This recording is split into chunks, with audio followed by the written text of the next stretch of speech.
हटाओ, लोकशाही बचाओ, आगे बढ़ो, हम तुम्हारे साथ हैं। डॉक्टर बाबा हटाओ, आगे बढ़ो, हम तुम्हारे साथ जिंदाबाद। ईवीएम हटाओ,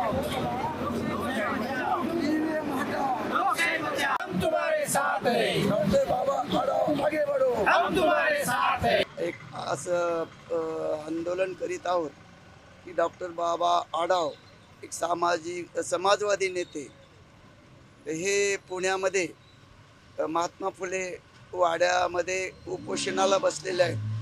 3 दिवस त्यांचं उपोषण आहे। उपोषणाचं नाव आहे आत्मक्लेश उपोषण। ते उपोषणाला त्यांना पाठिंबा देण्यासाठी म्हणून आम्ही या ठिकाणी बसलेलो आहोत।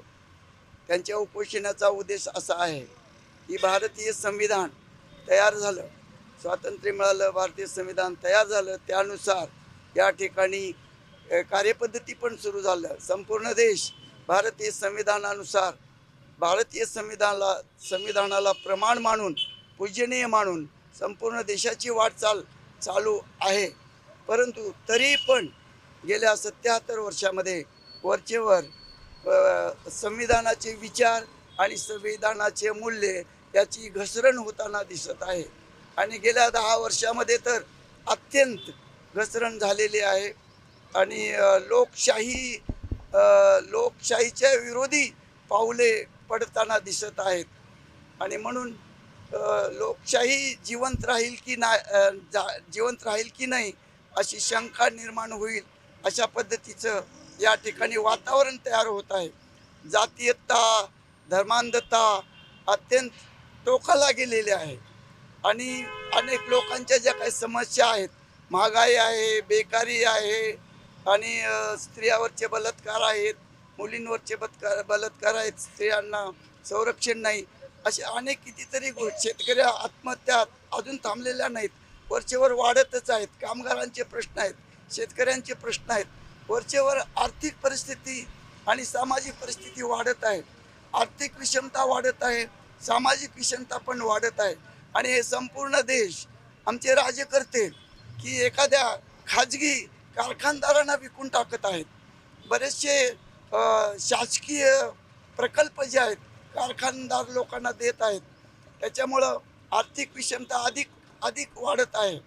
आणि यासाठी म्हणून आणि लोकशाहीच्या दृष्टीनं जे काही पावलं पडायला पाहिजेत ते पण पडत नाहीत। आणि निवडणुकीमध्ये जर बघितलं, निवडणुकीमध्ये बरेचसे काही घोटाळा होत आहेत। आणि ईव्हीएमचा जो घोटाळा आहे, अगदी ईव्हीएमचा घोटाळा पहिला प्रथम बामशेफचे वामन मिश्राम यांनी रस्त्यावर आणला। त्यांनी संपूर्ण भारतभर फिरून याची जागृती केली तरी आणि लोकांची मागणी पुढे आली। न्यायालयामध्ये हे प्रकरण गेलं। अनेक वकील लोक दिल्लीमध्ये उपोषणाला बसले की ईव्हीएममध्ये घोटाळा हे बंद करा आणि बॅलेट पेपरवर इलेक्शन घ्या, असं वकील लोकसुद्धा म्हणत आहेत। तरी हे सरकार मानायला तयार नाही।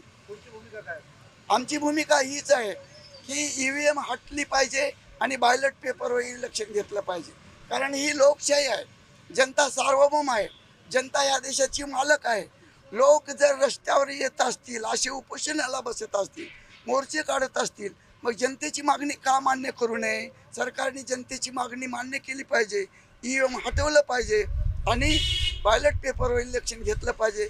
तरच शुद्ध लोकशाही राहील आणि लोकशाही टिकून राहील, नसता लोकशाहीला धोका आहे असं आमचं स्पष्ट म्हणणं आहे। एबीपी माझा, उघडा डोळे बघा नीट।